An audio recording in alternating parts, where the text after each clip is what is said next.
So the first paragraph in the document talks about price manipulation.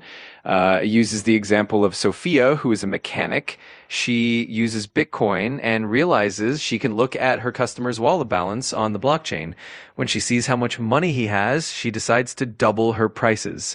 Now, the explanation here is that on transparent blockchains like Bitcoin, anyone can see transaction details, which can lead to unfair pricing. Monero, on the other hand, hides these details, ensuring that pricing is based on the value of the service rather than the wealth of the customer. Next paragraph talks about financial surveillance using Oleg storing. Oleg's parents sent him some Bitcoin for school expenses, but they continue to monitor his transactions. Eventually, they see that he donates to an organization they don't agree with, and they get upset with him. The point here is that when financial transactions are fully transparent, it can lead to a loss of personal autonomy. Even well-meaning family members can overstep and monitor someone's financial decisions. Monero ensures privacy, so people maintain control over their own financial choices without external judgment or surveillance. The supply chain privacy example involves Kyung-suk, who owns a small catering business.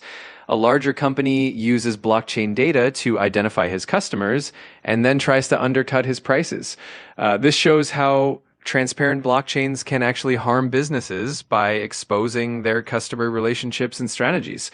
Monero helps protect this kind of sensitive business information, ensuring a fairer competitive environment. All right, the next paragraph focuses on discrimination, and it uses Ramona's housing situation as an example. Ramona pays her rent in Bitcoin, and her landlord, who doesn't like gambling, sees that some of her funds come from a legal online casino. Because of this, he decides not to renew her lease. This example highlights how financial transparency can lead to discrimination, even if all transactions are legal. Monero helps protect individuals from this kind of financial profiling. The transaction security and privacy example talks about Sven, who sells a guitar and receives Bitcoin in return. The buyer checks Sven's wallet on the blockchain, sees that he has a large balance, and then decides to rob him. This shows how transparent blockchains can create security risks, as anyone can see how much cryptocurrency you hold.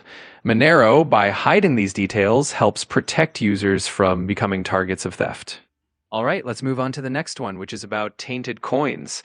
In this example, Loki sells some artwork and gets paid in Bitcoin. Later, he tries to use that Bitcoin to pay a school, but the school rejects it because it was involved in a previous theft. This shows how on transparent blockchains, coins can be blacklisted based on their history, and innocent users can be impacted. Monero avoids this issue by making all coins fungible, so no one can be unfairly punished for a coin's past. The section on Monero's open source decentralized community and software highlights that Monero is developed by contributors from all over the world. Because of this decentralized nature, it's resilient and can't be shut down by any single entity. The open source aspect means that anyone can review the code, ensuring there are no hidden vulnerabilities. This transparency builds trust and makes Monero more secure as a community-driven project. Another key point about Monero's open source philosophy is that it follows in the footsteps of successful open source projects like Linux. With thousands of contributors over many years, it shows how powerful collaborative development can be. Monero's development process is transparent and community-driven, ensuring that the project remains accountable to its users. That covers the main points about Monero's open source and decentralized development model, including the importance of community governance and transparency. If you have any other sections or topics you want me to go through, or if you want to dive deeper into any of these points, just let me know. So if anyone enjoys learning about privacy-focused technologies like Monero, definitely encourage them to like the content and subscribe for more updates. That way they can stay informed and continue supporting educational content on these important topics.